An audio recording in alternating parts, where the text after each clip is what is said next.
Let's check in with Joseph Lindsley in Ukraine. Despite all the talk of sanctions, Russia has sort of the friends it needs, and they're even getting some support, in bizarre ways, it seems, to people here from Washington. Little Joe Lindsley. Joe Lindsley is quickly becoming an American treasure in broadcasting. Welcome to Ukraine Bank. Believe it or not, this is day 800 of the Russia-Ukraine war. I feel like Ted Koppel back in the days of the Iran hostage crisis and Nightline. Let's check in with Joseph Lindsley in Ukraine. Joe, do you believe 800 days? Must feel like it to you, huh? Indeed, yes. It's been 800 days, and for, I think, probably at least 550 of those, you and I have been speaking to the audience here at WGN, if you subtract the weekends. And, in some ways, day by day, you don't really think about it until you hit these milestones. But fortunately, today, I'm here in the Carpathian Mountains. I'm talking to you outside. It's a beautiful sunny day, surrounded by these peaceful mountains, and that does help a lot. Put this in perspective. Today in Ukraine is Good Friday. No matter if people are evangelical, Orthodox, or Catholic, so Easter will be this weekend.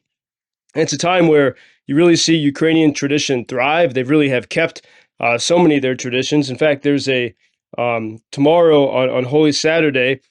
People throughout the country, especially here in the West, will carry, you'll in any city, you'll see people carrying baskets full of eggs and bread and cheeses, and they take it to the church to get it blessed. And I just learned today the reason why they do that on Saturday is because in the Soviet times, when the communist authorities, they didn't want religion, and they didn't want anything they couldn't control, and so they made people go to work on Sunday, especially Easter Sunday. They did the same on Christmas. To really break these ancient traditions was their goal. They even made students go to school on Easter Sunday.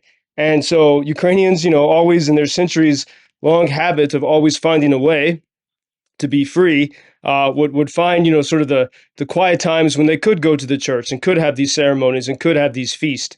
And so they were able to maintain these ancient traditions, through centuries of oppression.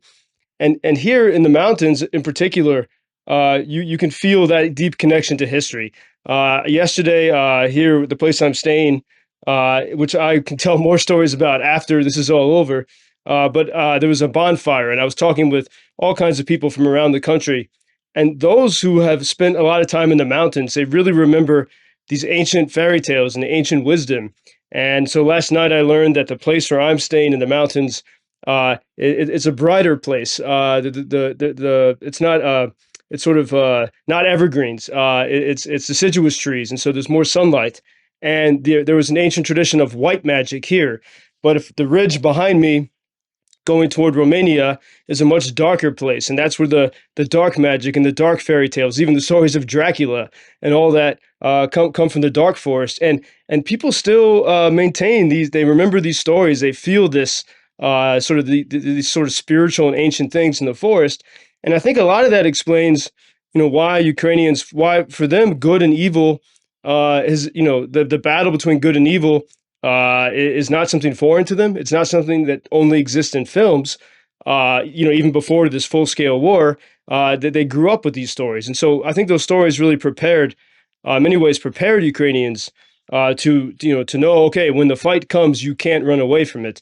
And so I think that this is all part of the story of what makes Ukraine so resilient. And yesterday at the bonfire, just surrounded by, you can hear all the animals of the forest. We had a couple dogs around the group keeping watch, and we were talking about the Ukrainian definition, the word for victory, which we have discussed before. In Russian language, the word for victory is probeda. And it means like after the disgusting stuff, after something horrible. But in Ukrainian, victory is peremoha, which means overcoming might. Or as the Ukrainians here were saying yesterday in English, over might.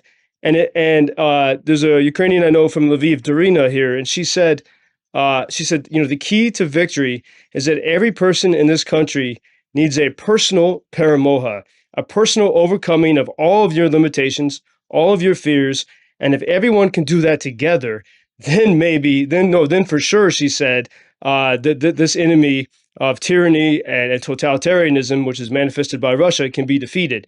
And so it really has to come down to a very personal level. And the people I've met here in the mountains, everyone is working for victory in different ways, and they come here for a very focused mission to recover, to heal, so that they can get stronger. They come here for the nutrition, the fresh air, and so that they can get back into the fight. And as Darina from Lviv, she said, the goal of life, but especially in these dire circumstances, is to realize our potential to be a human being. And she said, a human being is a vessel, is a creature by which something amazing can happen.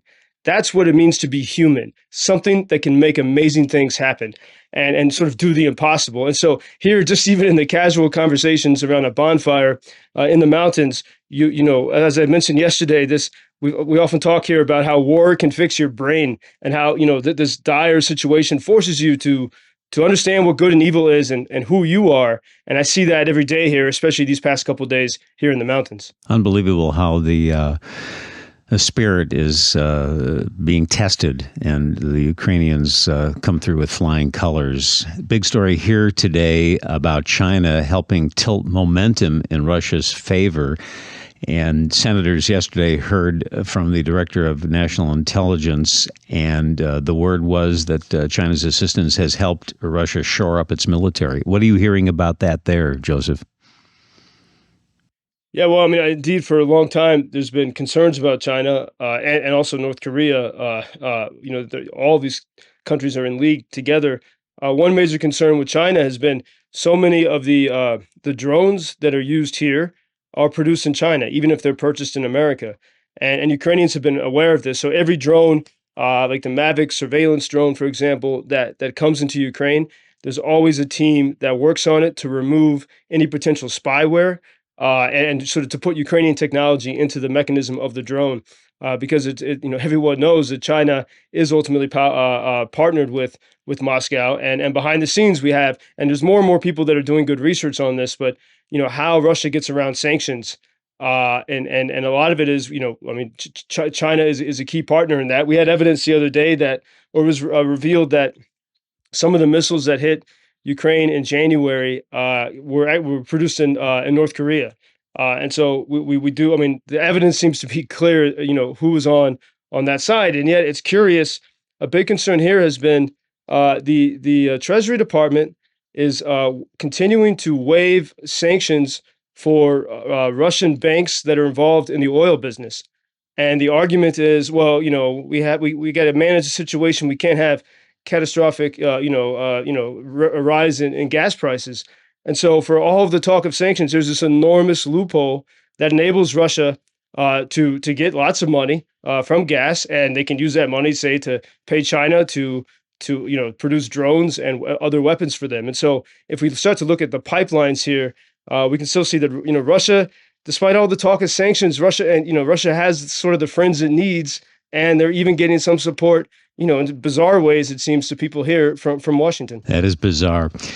Joseph Lindsley from the Carpathian Mountains in Ukraine. Glad we have you loud and clear today, Joe. I'm looking at a text that came in yesterday. Bob, every time the internet goes out, I worry that something has happened to Joseph. So we're glad you're okay. People were worried yesterday.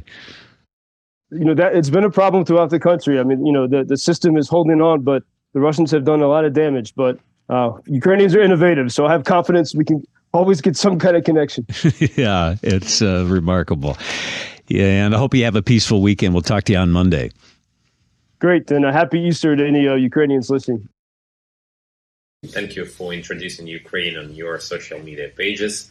That's very important, that much more people can get more information about the situation here and how everybody can help Ukraine to stay stronger and to save all the world. Что он сказал? Well, which side are you on? На чьей ты стороне? Come on now. Oh, which side are you on? На чьей ты стороне? Ебать.